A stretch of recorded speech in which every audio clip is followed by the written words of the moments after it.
Hello, this is episode 10.6. I know last time I said I'll move on to 11, but I'm still at 10.6. So obviously a lot of things happened uh, between my fifth grade and sixth grade. Um, so I'd like to talk about many memories. So the one thing I remember is my friend Lakshmi. She started this tradition where every Wednesday she said, "Come over to my house," and meaning her house, and bring 50 paise.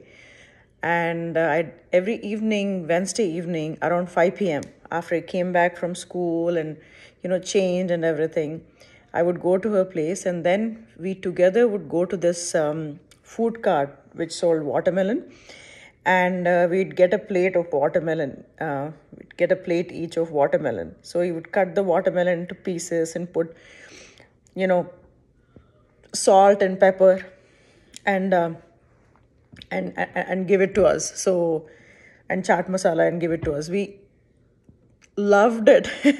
So that memory somehow was very, very precious to me because we did it consistently, and I really would look forward to those Wednesdays. And since then, and Wednesday has been my favorite day of the week, and that carried on much, much, much, much later in life. I always like Wednesdays, but the memory of me liking Wednesdays starts from there. So that's the one thing I remember. The other thing I remember is there was a couple who lived in the Christian family. They were Christian as well, but they lived as tenants in the Christian family at Arun and Muni's house across the street. And so the family across the street, their house was divided into like it had like a demarcation. It had two doors, and there was a very distinct two-room division of the house. And then next to it, that uncle, he was a dentist, so he had a dental clinic there. So the two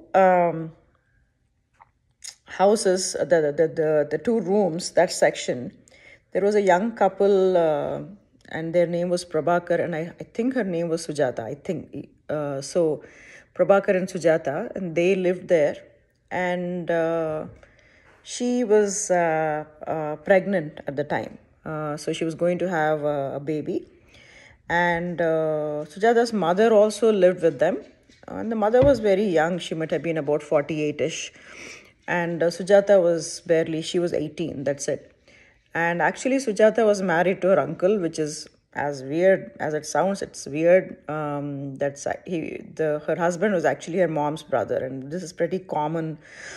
Not common, but it's not unheard of in parts of Andhra and Telangana. So it's called Menarikam, and they used to marry their uncles. It's super weird. Feels like incest, but anyways, so she was married to her uncle, and she was pregnant. So around that time, before they were tenants, that portion was occupied by Arun's grandfather, who actually had dementia. He used to always like sing a lot of songs, but he had dementia, and then he passed away. And then this portion was let out for these people as tenants. For some reason, they didn't. Something happened. They didn't get along well, or whatever, and then they were asked to vacate. And so this Sujata often used to come and speak to my mom, and she told her troubles, that I'm pregnant and we are asked to vacate, etc. So my mother was always very kind soul. If anybody came to her for help, she would always definitely help, even if it meant going out of her way. Both my parents actually, they'd never say no to helping anybody, whether it's financially or emotionally or giving time or giving advice or helping them in any other way. If somebody approached them for help, they would never say no, either of my parents. So my mother, actually, it was pretty inconvenient to us, but my mother figured we had the 2 stories, so we could all move exclusively upstairs, and then the back portion of the house, which had the 2 rooms, they figured they could give that to Sujata's family, and then my grandmother can move into the bedroom that we'd vacated in the lower portion of the house. So it would all worked out, or is what they presumed, and that's how they managed it. So basically, that was rented out. Unfortunately, like, this created a little bit of bad blood between for a short period of time between myself and Arun, and because they stopped like talking to me. They were already stopped talking to me, but this just exacerbated the situation.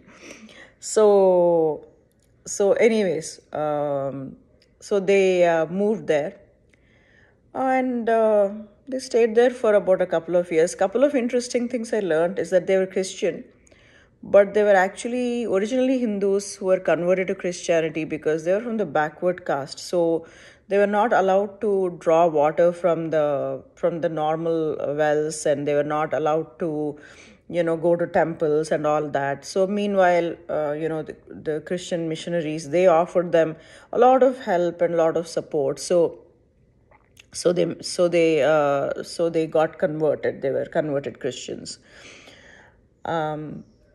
The other thing is they had a daughter. She was pregnant. Eventually, she had a baby, and the baby was 1 year old. And the baby would always be dressed up in like boys' clothes. I didn't think much of it, but she would always be dressed up in boys' clothes. So there was once where this somebody from Sujata's village was visiting, and she was very, very nervous about it. And that's when she told me the reason for the nervousness. In that village, and this is a true story, which I heard with my own ears and witnessed actually their fear. In their village and in their caste, even though they had converted to Christianity, they still followed some norms from their original, some traditional norms, and that was they were heavily into female feticide and female infanticide.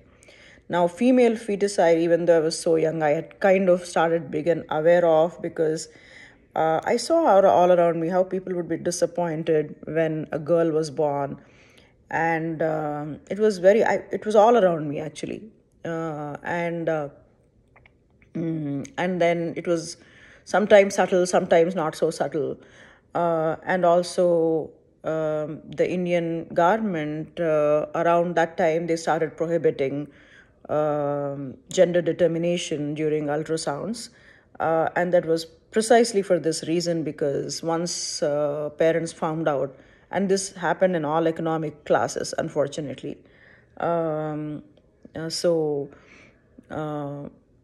They precisely for this reason, they used to abort female fetuses once they found out the gender. It was pretty common. It was almost like an epidemic kind of thing, even though it was a mental epidemic, right? People had that. So that I was aware of. But in this village, they didn't have the sophisticated tools to determine the baby's gender. And also around that time, Indian government also banned gender determination.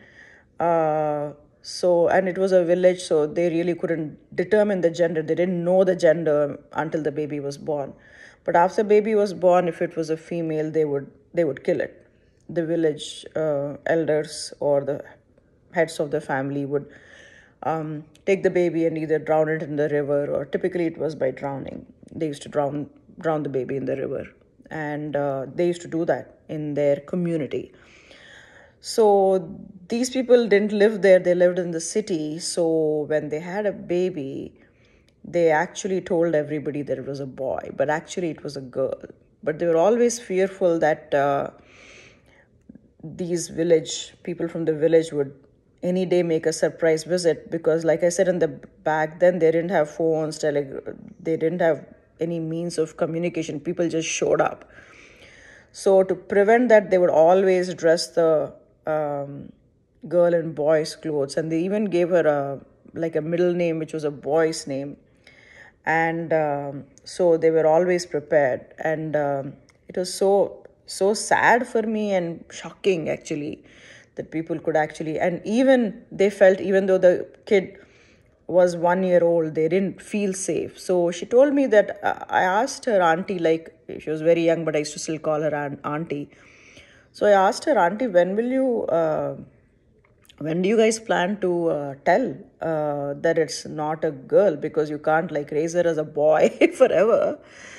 So she said around 3 years they would feel comfortable telling them it was actually a girl, because by then everybody would have developed, then it would be a true murder. Not that killing an infant is not a murder, it still is, but they felt at that time, they felt they would feel more comfortable revealing that it was a boy. Until then, they really didn't feel comfortable revealing that it was a boy. So that was something. So they stayed there for 2 years. They were very lower middle class. Very, very lower middle class. And the reason I know is many days, like they would not have money to even cook like a vegetable. They would only make rice because rice was cheap. And what they would do is they would make this dish which is called neelannam. And neelannam is water with rice. So even the rice, they couldn't cook a lot. They cooked a little bit, and she would then, after the serve it with water and pickle. That's it. Like, so they would have water like rasam, a lot of water and little bit of rice, and they would eat it with pickle. Of course, they were very happy. She was very much in love with her husband, and he with her. So they were very happy.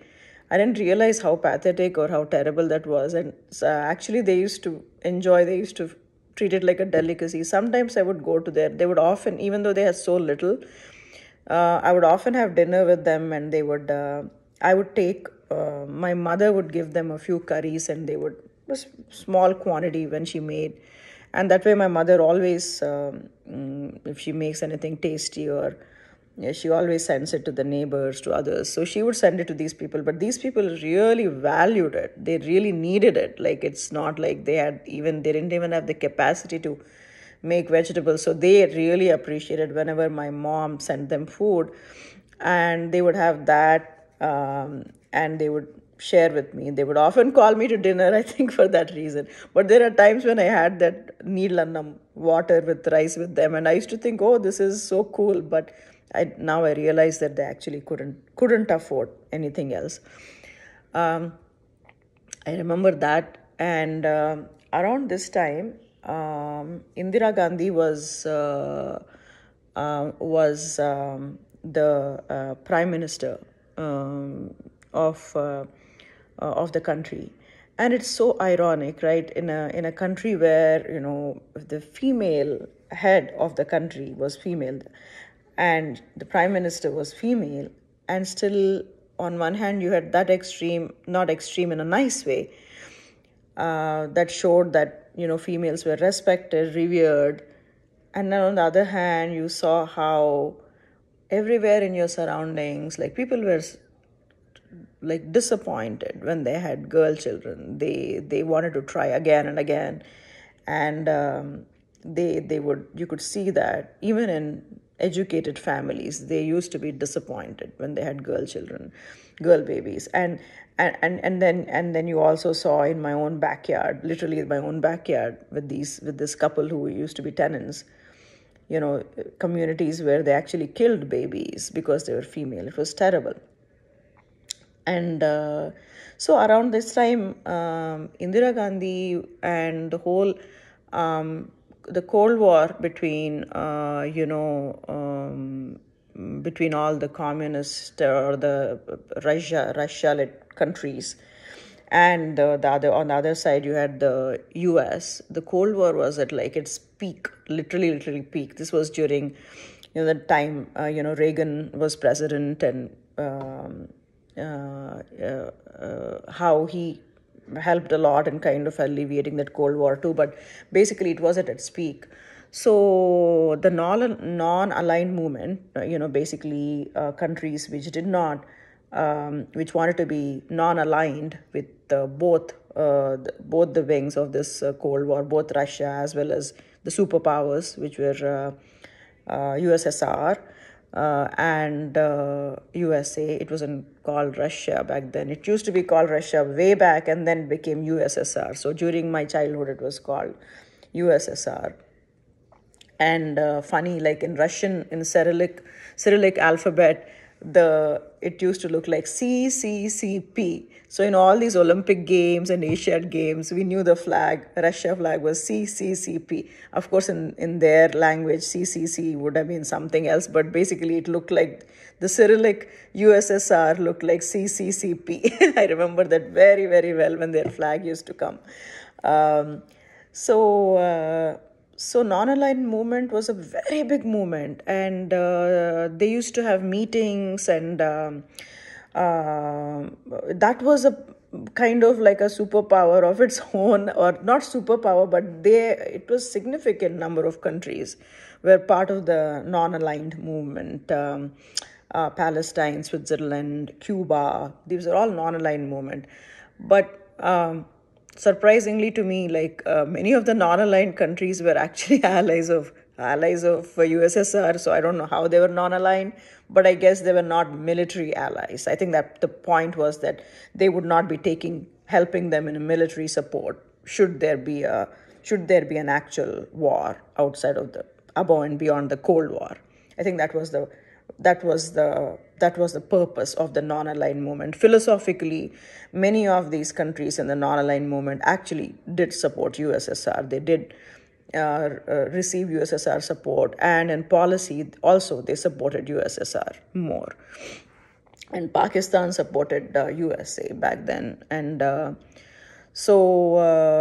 Cuba, Palestine, India were very big notable members of the non-aligned movement, and Indira Gandhi and Yasser Arafat and Fidel Castro. These people are all very notable leaders in the non-aligned movement. I know that seems like some of them are communist countries, so why would they be non-aligned? But they were. It was more in terms of financial support or personnel support during war. That's what they were preparing for, because the way the Cold War was such an extreme that it was a high possibility that eventually these superpowers would request for support during war, either by way of supplying people to fight in the war, or for financial support, or other support, or votes in the UN, things of that nature. So as part of the non-aligned movement, they would organize a lot of, they would include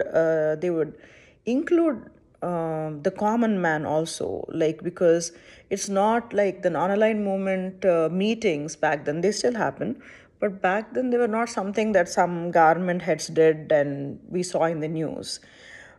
We as a nation felt very much, as a policy, felt that policy and of non-alignment. We were all, even the common man was aware of it. They would include us by actually encouraging us to write essays and take part in various festivals. So there was a non-aligned movement. Whenever that movement happened, they would organize for the children and youth of these countries various essay writing competitions, where you would be required, the topics that would be given would be of that nature, which would support the non-aligned policy. And there'd be other topics also, like, environmental friendliness and other things, like, what should a true leader be, like other topics too. So during that time, what I clearly remember is they organized this festival called NAMI Fest, okay, Non-Aligned Movement Youth Festival. It happened in parallel while the non-aligned movement meeting was going on. So they had solicited various, for the youth, they had various categories such as cultural, dance, music, debate, speech and debate, drama, essay writing, painting, all of that. And there are various youth categories, and there are children's categories too. I actually wrote an essay, then it got selected up to the state level, but then it didn't go forward. But my brother, he was excellent and still is excellent at speech and debate, excellent. So he got selected at various levels. First, he got selected to represent his school. Then he got selected to represent the city and then the state, all of state of Andhra Pradesh. And then finally he went to the nationals. At nationals, he won the nationals also.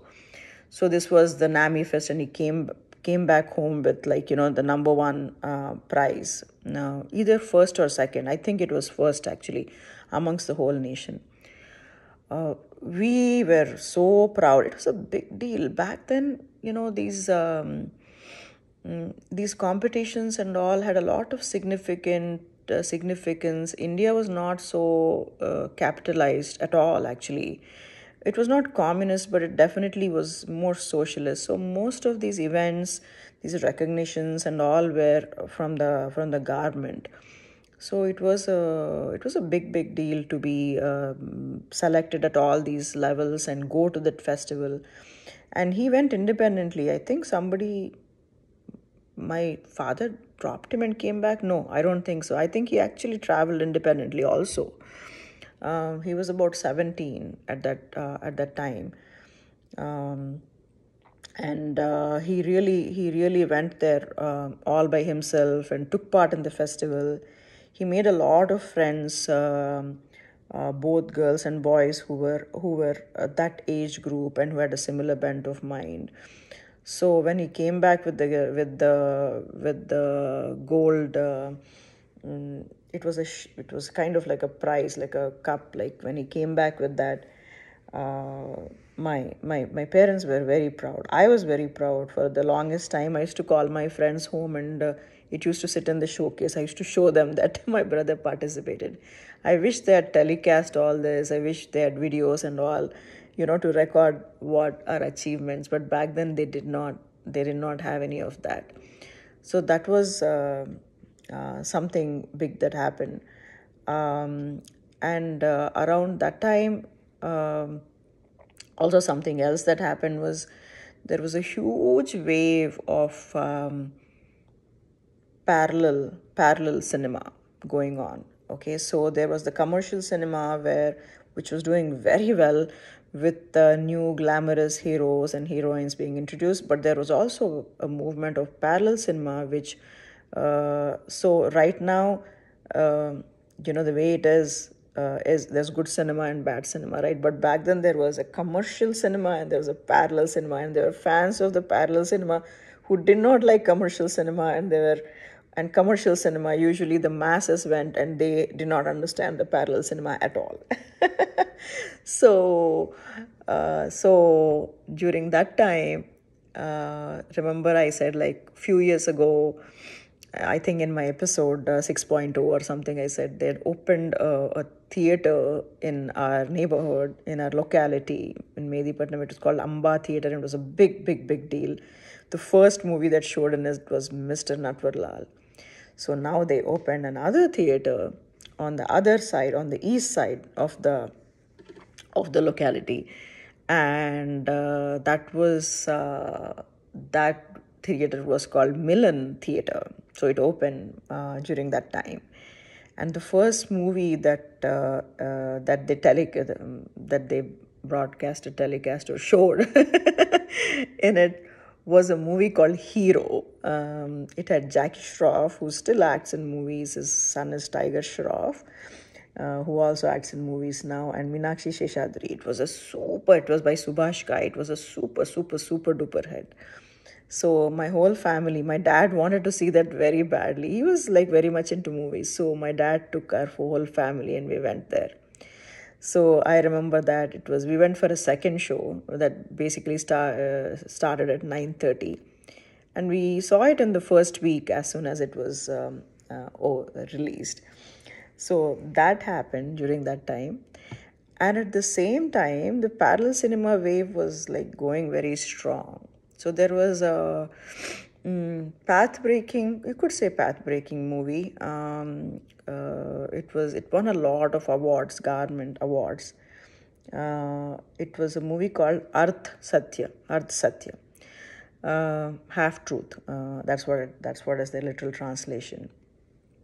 So usually parallel movies didn't make much money, but this was a super duper hit, and it had a lot of violence, and my brother wanted to see this movie very badly, so he said, "I'll take you to a real movie, like what a movie should be like." So remember the one I in my episode 5.0 or something, I talked about how we took a bike ride, and a week after that or something, my brother actually met with an accident. So now he purchased a new bike, or maybe the same old bike, but he got it repurposed. He made it look like a sports bike. He took off the rims of it, so the tires were exposed. The funny part is, whenever he used to ride that, if there was rainy weather, all the soil and mud used to splash on his back. It used to be drenched with mud, I remember. So I wonder why he took off that mud guard. He didn't realize what he was getting into when he took off the mud guards, especially at the back. So anyway, and then he got some gears added, and he did that all on his own. He worked with a local vendor and cycle shop, and he got all that added and made it into like a sports bicycle. So he had just did that, and he wanted to take me on the bicycle. Now, keep in mind that he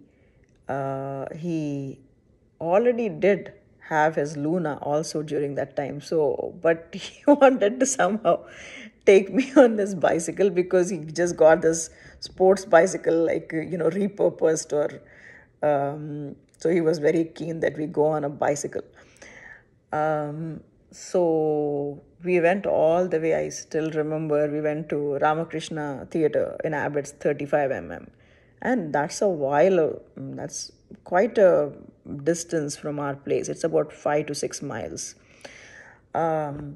So basically I sat, but he didn't realize that I was not like a 5-year-old anymore. I was pretty heavy. I was not heavy for my age, but I was not too little kid. I was in middle school. So I sat on the rod in the front, and I would keep slipping, and it was so heavy for him. So he would ride the bike for a while, and then he would make me get down to give him some relief, and then I would run next to the bike for some time, and then he would again make me ride the bike, and then again I would run next to the bike. Then again he would make me ride the bike for 1 more kilometer, and then I would again run next to the bike. I was so tired. He was also so tired. We were so tired by the time we reached the movie theater. So basically we saw the movie, and I had never seen any movie from the parallel cinema before. So first of all, I didn't understand how the hero could be, in my eyes, so ugly. Like it was Om Puri, he had all pockmarks, and so I was thinking this guy is a bad guy, because back then, all good-looking guys, they showed them as good guys. All bad-looking or not so good-looking, that they showed them as bad guys.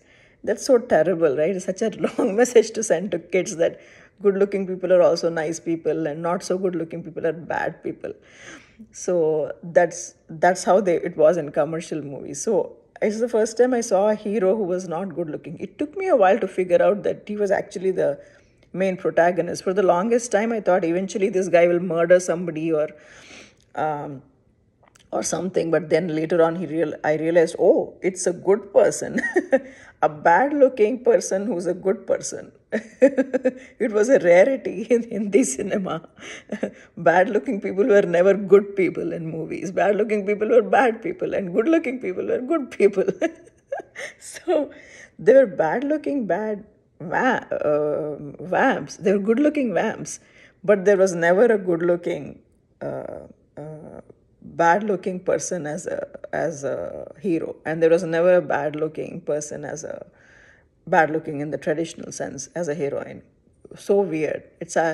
So for the longest time I thought only good looking people fall in love. I thought bad looking people actually don't fall in love. They don't, nobody will fall in love with them, and they also don't fall in love with anybody. So this was a very, very set opinion in my mind that somehow love and goodness and your heart and your character had something to do with your looks. And literally this is something that Hindi movies promoted very strongly and still do actually. um, so that was weird. And then I realized that, oh, okay. And then the heroine was dark skinned. That's something that I hadn't seen in Hindi cinemas. It was Smita Patil, very good movie star. And I was like, I was thinking that the real heroine will make the entry sometime, but turns out that she was the heroine all along.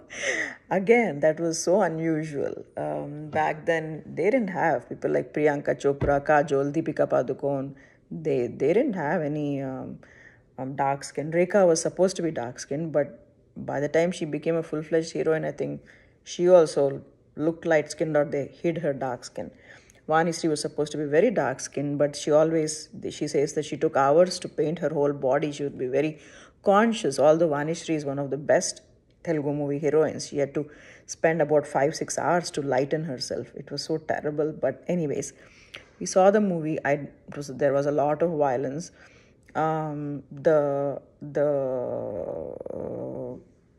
But it had a social message about bribery and police force. Basically, the main protagonist is a hero. So